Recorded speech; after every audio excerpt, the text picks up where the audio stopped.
ইনসাফ টিভির পিছনে সকলকে শুভেচ্ছা জানাই।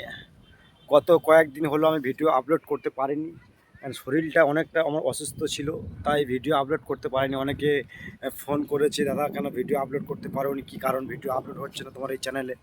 তো বাই দ্য ওয়ে, আজকের শরীরটা অনেকটা সুস্থ আগের তুলনায়, তো তাই ভিডিওটা বানাচ্ছি। গত 4 দিন যাবৎ আমার শরীরটা অসুস্থ থাকার কারণে আমি সেভাবে ভিডিও আপলোড দিতে পারিনি। তাই নিয়ে অনেকে কমেন্ট করছে, অনেকে যারা রয়েছে তারা ফোন করছে যে দাদা ভিডিও পাচ্ছি না, কী ব্যাপার, ইউটিউব কি ছেড়ে দিয়েছো? অনেকে আমাদেরকে বলছে দাদা ইউটিউব কি ছেড়ে দিয়েছো। তাদেরকে উদ্দেশ্য করে বলছি, ইউটিউব আমি ছাড়িনি। তো শরীরটা অনেক অসুস্থতার কারণে আমি ভিডিও আপলোড করতে পারিনি, প্রতিবেদন তুলে ধরতে পারিনি। তো আজকের অনেকটা শরীরটা সুস্থ রয়েছে, তাই আজকের ভিডিও আমি বানাচ্ছি। আগামী কাল থেকে প্রতিনিয়ত আমরা যে ভিডিও বানাবার চেষ্টা করব। যেহেতু এই মৌসুমটা খুব খারাপ মৌসুম, মানে আবহাওয়াটা খুব খারাপ।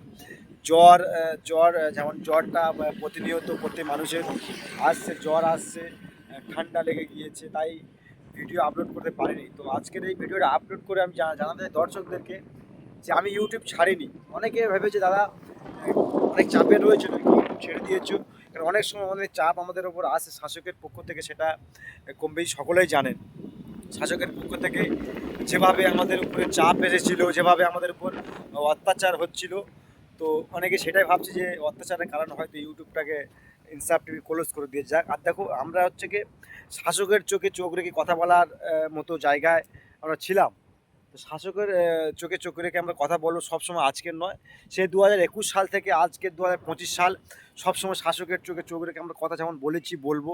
যতদিন পর্যন্ত এই জীবন থাকবে ততদিন পর্যন্ত কিন্তু আমরা শাসকের চোখে বিশেষ করে চোখ রেখে কথা বলবো। আমরা কোনোদিন কাউকে ভয় পাই না।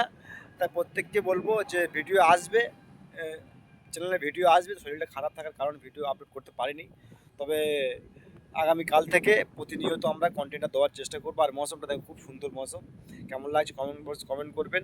সকলে ভালো থাকবেন, সুস্থ থাকবেন।